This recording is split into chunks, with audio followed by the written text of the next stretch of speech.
Hi there, Taurus. Thanks so much for tuning in. I'm Astrogirl, and we're looking at June 29 through July 5. So we really are pushing ahead into 2015. And this week, there's a full moon in Capricorn, which of course is your fellow Earth cousin, and your ninth house of overseas travel, higher education, and spirituality. How you're really feeling as we approach this special time, and how you feel about work. Is it something that you feel you can continue on with over the next couple of years, or do you feel like it's time for you to go back to school or get some sort of part-time degree under your course, or do a complete 180 and change careers? A lot of people are doing that as they get older. Maybe they were a lawyer or a doctor, and interestingly enough, I find that a lot of lawyers and doctors suddenly decide to be personal trainers. I think it's just so much work and so much study and no sleep and so much stress, and you don't earn any money at the start. And, a lot do fall by the wayside. And I think that's a lot to do with it. So I'm not saying that you're a lawyer or a doctor and you're going to stop doing that to become a personal trainer.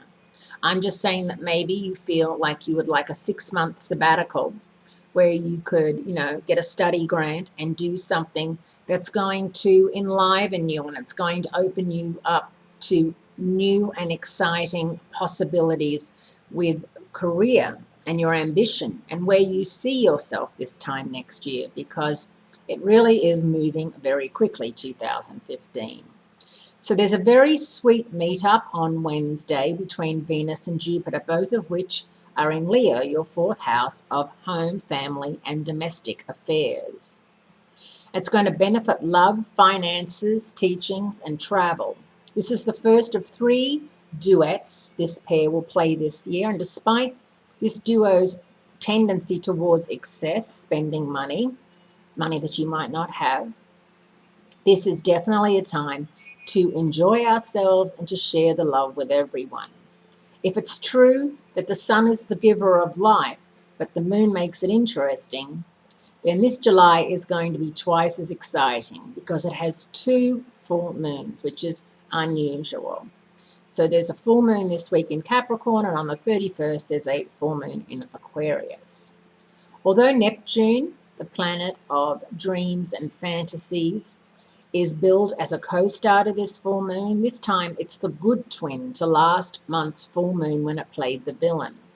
At this full moon, Neptune is in balance with both the sun and the moon, bringing out all of the positive qualities, including artistic creativity, heightened sensitivity, and compassion for others.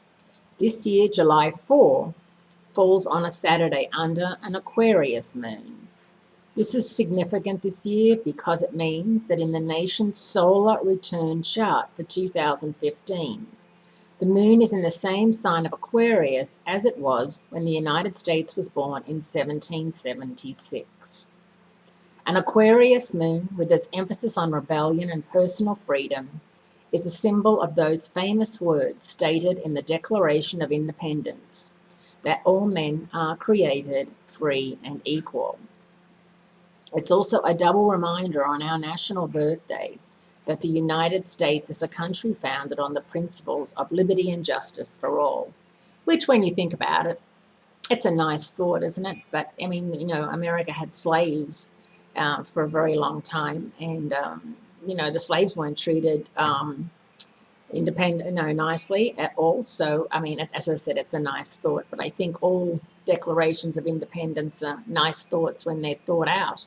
I just don't think they take into account man and what man wants to do with people that they feel are lesser than. So that's a very interesting thing, that that America was born under an Aquarius moon, and we've got an Aquarius moon this weekend on July 4. So just something to know and keep in mind, that if you do feel like you would like to switch paths in some way, this is a great time to do so. Have a great week. Great speaking to you. Be kind to yourself. And I'll speak to you again next week.